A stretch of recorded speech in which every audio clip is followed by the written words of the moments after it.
প্রতিটা মানুষ আমরা মৃত্যুর ঠিক আগ মুহূর্তে যদি চিন্তা করার সুযোগ পাই, তাহলে প্রত্যেকের চিন্তা আসবে যে আমার জীবনে কি কি করার সুযোগ ছিল অথচ আমি করিনি।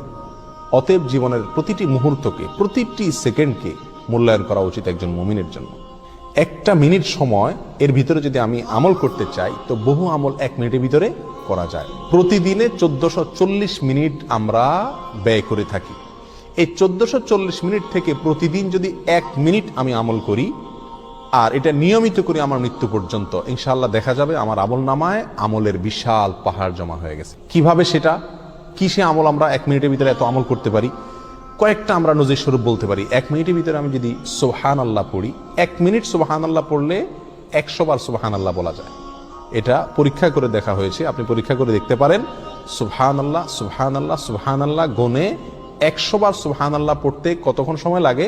সর্বোচ্চ 1 মিনিট সময় লাগে। 1 মিনিট আপনি 100 বার সুবহানাল্লাহ পড়তে পারেন। আর 100 বার সুবহানাল্লাহ পড়লে কি হবে?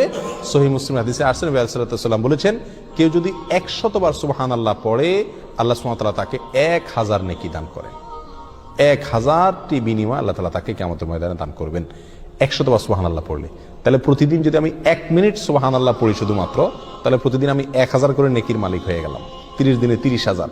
এভাবে হিসাব করেন সারা বছর, সারা জিন্দেগি কি পরিমাণ দাঁড়াবে ইনশাআল্লাহ। 1 মিনিটে আরো কি করতে পারি আমরা? 1 মিনিটে আমি 10 বার সূরা ইখলাস পড়তে পারি। কয়বার? 10 বার। পড়ে দেখেন 1 মিনিটে 10 বার পড়া যায়।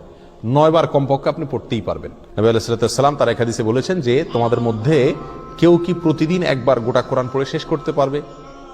সাহাবায়ে কেরাম বলেন, ইয়া রাসূলুল্লাহ, এটা তো কঠিন, প্রতিদিন গোটা কোরআন একবার শেষ করা। তিনি বলেছেন, সূরা ইখলাস, কুল হুয়াল্লাহ, কোরআনে কারীম 3 ভাগের 1 ভাগ পড়ার সমপরিমাণ সওয়াবের সমতুল্য। তাহলে আপনি 1 মিনিট সময়ের ভিতরে যদি 9 বার সূরা ইখলাস পাঠ করেন, তাহলে কয় খতম কোরআনের সওয়াব হলো? 3 বার কোরআন শেষ করার সওয়াব প্রতিদিন 1 মিনিটে আপনি অর্জন করতে পারছেন। আল্লাহ সুবহানাহু ওয়া তাআলা আমাকে প্রতিদিনে 1440টা মিনিট দিয়ে থাকেন। এখান থেকে 1টা মিনিট যদি আমি আমলগুলো করি এবং সারা জীবন নিয়মিত করি, আমলের বিশাল বড় পাহাড় ইনশাআল্লাহ আমার আমল নামায় যুক্ত হয়ে যাবে।